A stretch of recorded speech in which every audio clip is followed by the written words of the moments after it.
Sur Canal Algérie, c'est Fréquence Musique version été 2023. Comme vous le constatez, nous avons décidé de quitter les studios et aller prendre de l'air dans cette magnifique capitale qu'est Alger. Donc nous avons décidé d'inviter pour vous des artistes, des personnalités avec qui vous avez partagé des moments magiques, des moments magnifiques à travers vos écrans, mais aussi à travers leur art. Aujourd'hui, j'ai le plaisir d'inviter rien que pour votre plaisir, Karima Naït.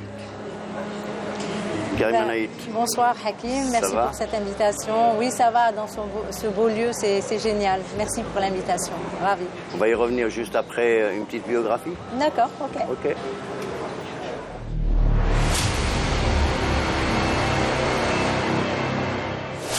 Karima Naït. Une artiste aux multiples facettes. Comédienne, danseuse, musicienne, auteure et interprète. Native de la ville des Roses, Blida, au sein d'une famille mélomane, la jeune Karima va se former au Conservatoire d'Alger. Sa passion pour la musique et la scène va l'emmener dans plusieurs pays où elle sera l'ambassadrice de la culture algérienne.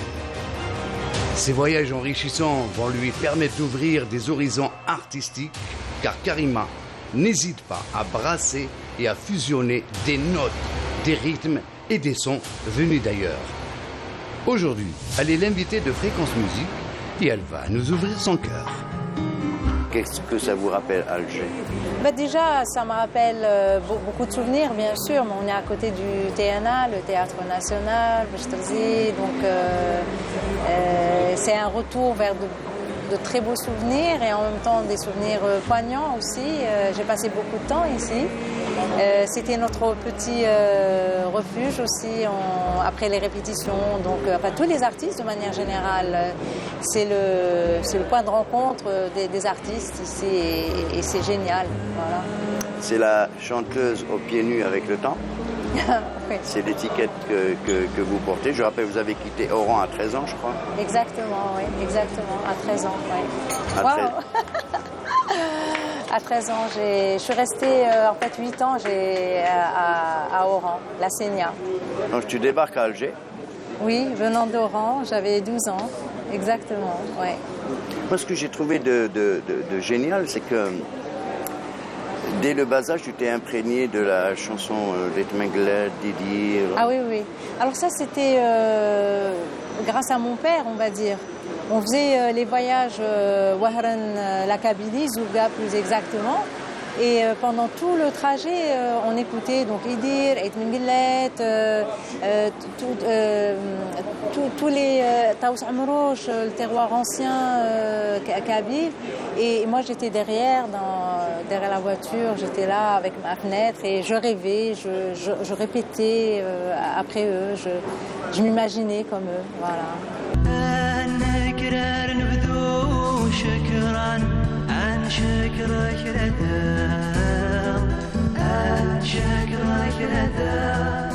Tu t'es baigné dans la chanson, dans la musique, mais c'est pourtant vers la danse que tu as été.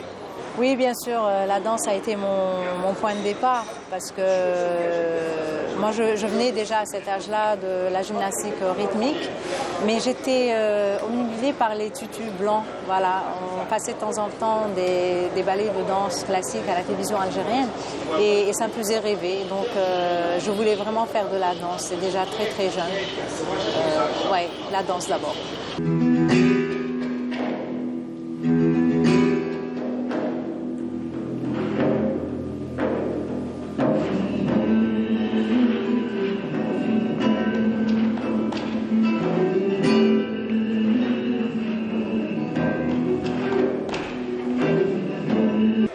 Karima Naït, je suis sincèrement curieux de savoir comment tu as pu convaincre ton papa, lui qui voulait que tu fasses de la gymnastique et toi qui avais cette rage de faire de la danse. En fait, je rectifie quelque chose. Il n'était pas contre le fait que je fasse de la danse parce que c'était de la danse. Mais en fait, il était contre que je fasse plusieurs disciplines à la fois. Parce que j'étais en gymnastique rythmique, en natation, mais surtout la gymnastique rythmique qui me prenait beaucoup de temps. Et j'étais quand même assez bonne dans mes études, mais il avait peur que je m'en éloigne. Et puis il savait que ça me tenait à cœur, la danse, j'adorais les tutus blancs et tout ça. Et voilà, mais après, je veux dire, il a eu gain de cause, en tout cas en ce temps-là. Quand j'avais 12 ans, ça avait marché. Et c'est justement là qu'a commencé ton parcours, ton histoire, ton amour avec Alger. En fait, on est venu sur Alger, donc j'avais 12 ans et demi. Et moi, j'avais toujours cette idée en tête, c'est d'aller faire de la danse. Ma mère m'emmène au conservatoire d'Alger. Mais là, du coup, c'était ma grande déception parce que on lui dit, mais elle a 12 ans et demi, presque 13 ans, elle est trop vieille pour commencer de la danse. Ce qui était absurde, complètement absurde, bien sûr. Et en ce temps-là, voilà, j'ai pleuré les larmes de mon corps. Et je m'étais juré que la danse, tôt ou tard, je ferais de la danse, tôt ou tard.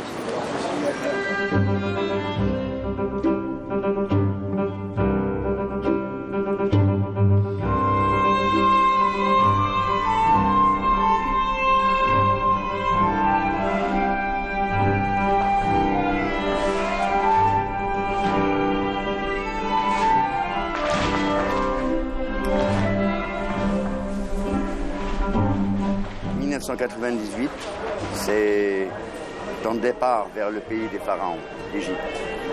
Voilà, c'est mon départ vers le Caire. J'ai passé mon audition à l'Opéra du Caire, j'ai été reçue. Et là, ça ne faisait que confirmer mon choix par rapport à la danse. J'ai quand même laissé tomber mes études universitaires. J'étais en architecture, ensuite en agronomie. Je balançais entre mes répétitions, mes cours de danse au conservatoire d'Alger. Donc voilà, il y a eu un retour déjà vers le conservatoire d'Alger. Je veux dire, à 16 ans et plus, je me suis inscrite avec ma professeure que je salue, Farouja Al-Alam, qui m'a énormément encouragée. Ensuite, je reçois la première médaille à l'unanimité au conservatoire d'Alger, et de là je m'envole vers le Caire, et c'était donc le début de toute une aventure, la compagnie de danse contemporaine, le ballet classique, voilà, 10 ans de ma vie au Caire à baigner au sein de l'opéra du Caire.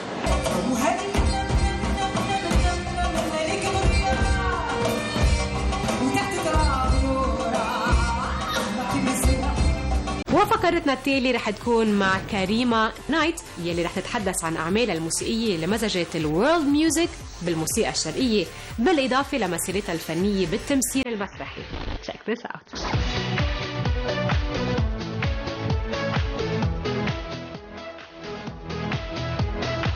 سلام. first كلمة بعتز بها جدا سلابي. كريمة نايت فنانة جزائرية، راقصة مغنية وممثلة. درست بالجزائر الكونسرفاتوار دالجي، وعشت 10 سنين في مصر. كنت في دار الأوبرا المصرية.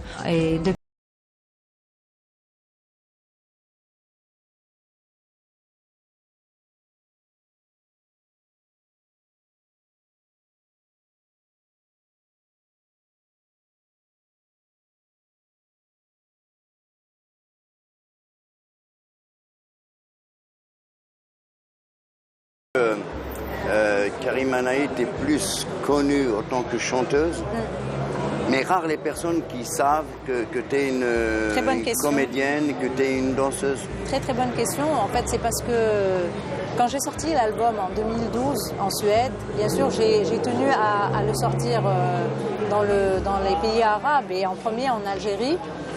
Et donc, les gens m'ont découvert sous cette facette-là. Ils ne savaient pas. Ils ne connaissaient pas Karima sur le plan, je veux dire, cinéma ou théâtre, à part les gens avec qui j'avais déjà travaillé ici. Et puis je me dis, les gens ont reçu la voix de Karima, l'album de Karima. Beaucoup de gens, je veux dire, pas mal de gens aiment cet album-là, ils découvrent la voix de Karima, donc il n'y a pas eu un focus, on va dire, sur l'autre partie de Karima. Je suis ravie, on est là, c'est vrai qu'à la radio, dans pas mal de passages, on en a parlé, mais ça reste encore vague, en tout cas pour le public algérien. Voilà, peut-être qu'un jour, je serai présente sur une production purement algérienne, que ce soit dans le théâtre ou le cinéma. Moi, je suis ouverte à toutes les belles aventures. Voilà.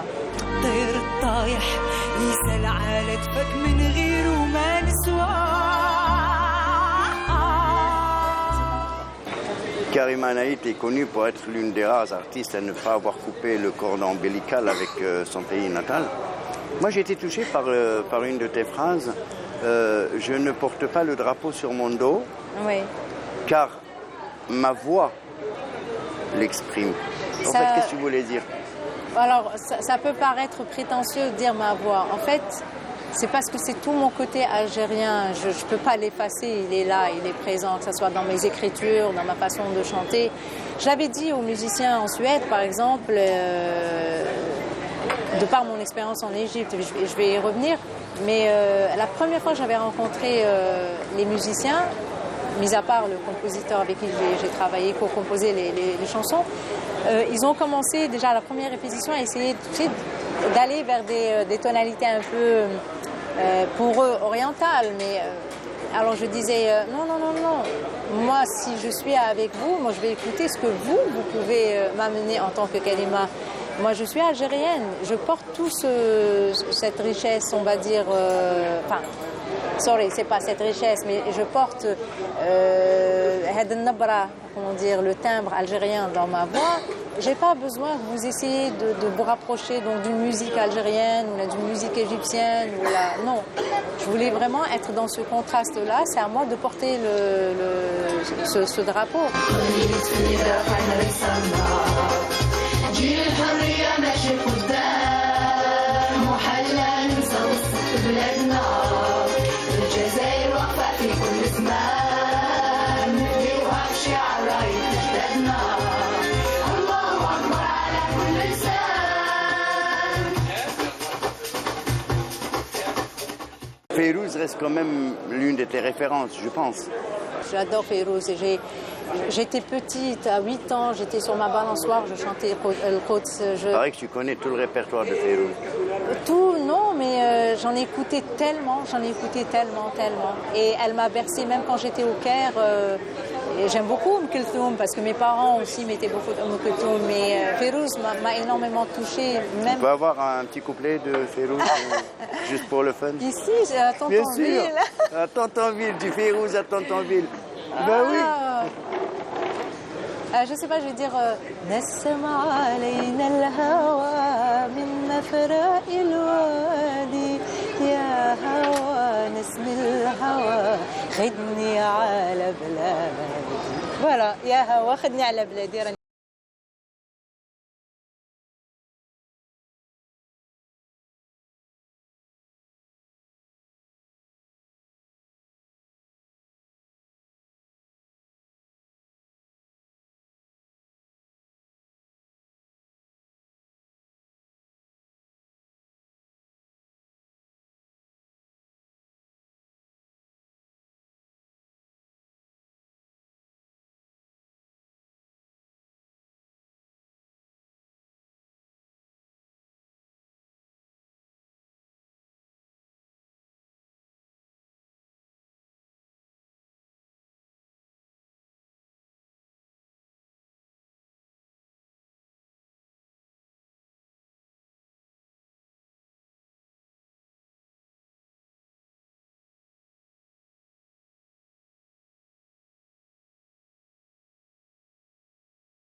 Jaloux, je, je l'avoue.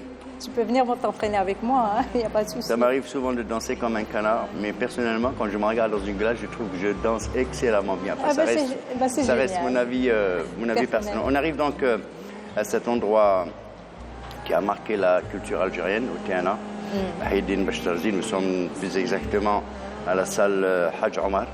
Oui. Plein de souvenirs, plein d'émotions. Complètement, des souvenirs.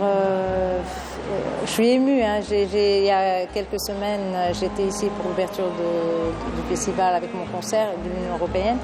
Et on a répété donc, dans la salle de danse qui est juste à côté, là où j'ai dansé. Et j'ai été émue parce que ça m'a fait revenir en arrière avec des émotions, très très belles émotions, souvenirs et en même temps très touchée. C'est une salle qui me rappelle Azine Medjoubi, les répétitions qu'on avait avec lui quand il était directeur du TNA ici. Et puis voilà, je rends hommage aussi à Mona Gaillard. C'est une grande du maître de ballet qui était là. Et pour nous, les danseurs, voilà, c'est une salle qui a une âme, qui nous a nourris. Tout le ballet national s'est toujours entraîné ici. Voilà, je garde ça. Quand je suis rentrée la dernière fois pour répéter avec mon groupe, les Suédois et tout, je leur ai raconté un peu cette histoire.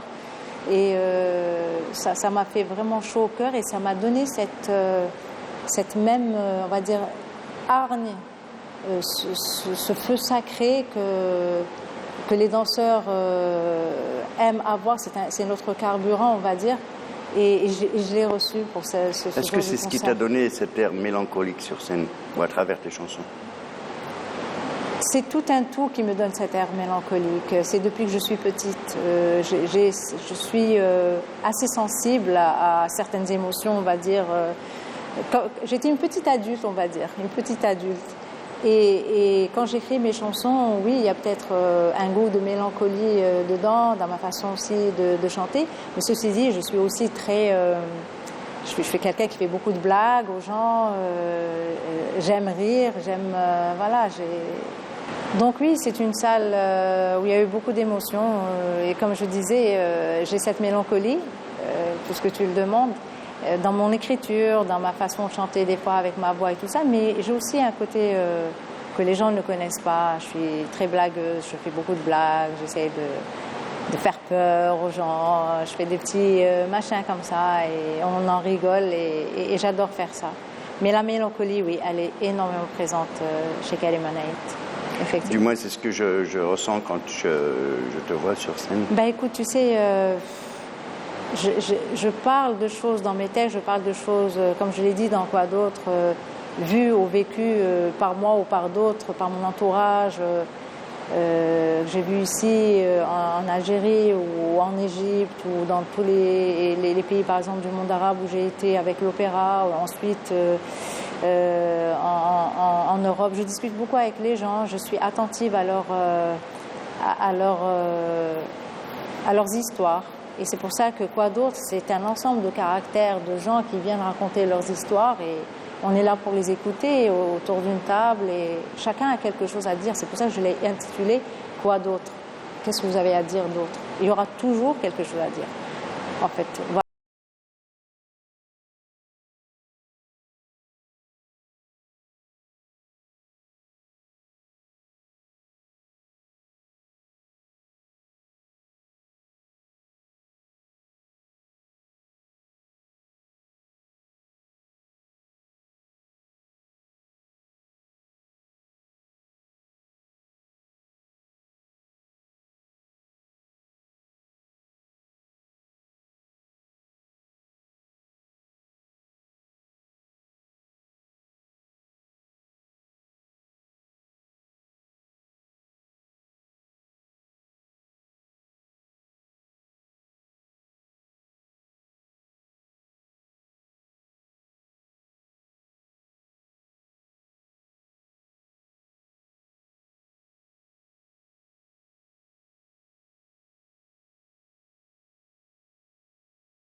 Que ce soit Takfarinas, Boualem Chaker, Hakim Salhi, Khaled Barket et même Safi Boutella d'ailleurs.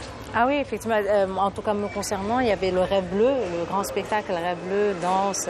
Safi Boutella avait fait toute la musique, la Lam Farouja, toute la chorégraphie avec le Hedi Shrifa, les Touaregs. C'était immense, c'était sur cette esplanade, juste en dessous du Maqam. Est-ce que tu connais le sens des 3 piliers de Maqam Shahid?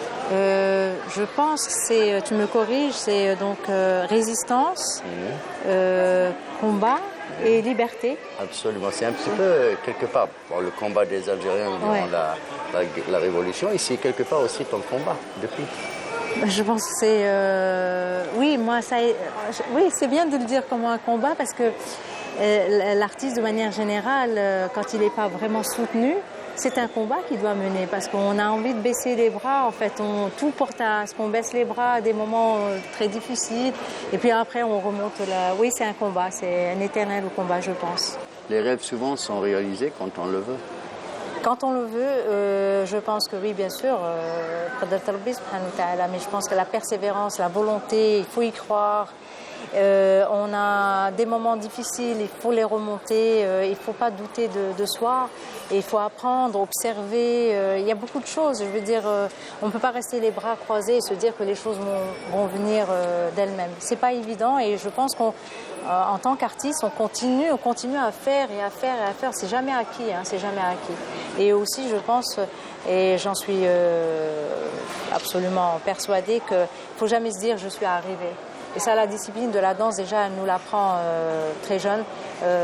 On n'est jamais arrivé. Donc, c'est pour ça on essaie de se surpasser.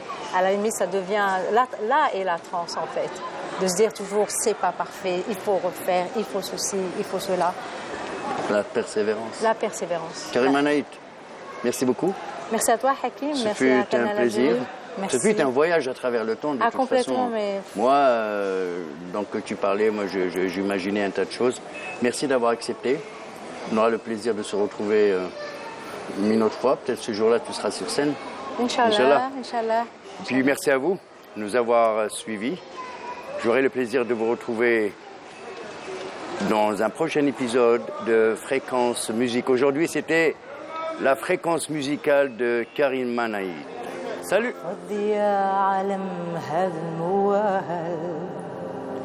غير هذا الوردة ما تاخدهاش مهما تخطط ومهما تحبت النار الدم اللي سقاها ما يتنساش كتبوا يا نساء كتبوا يا رجال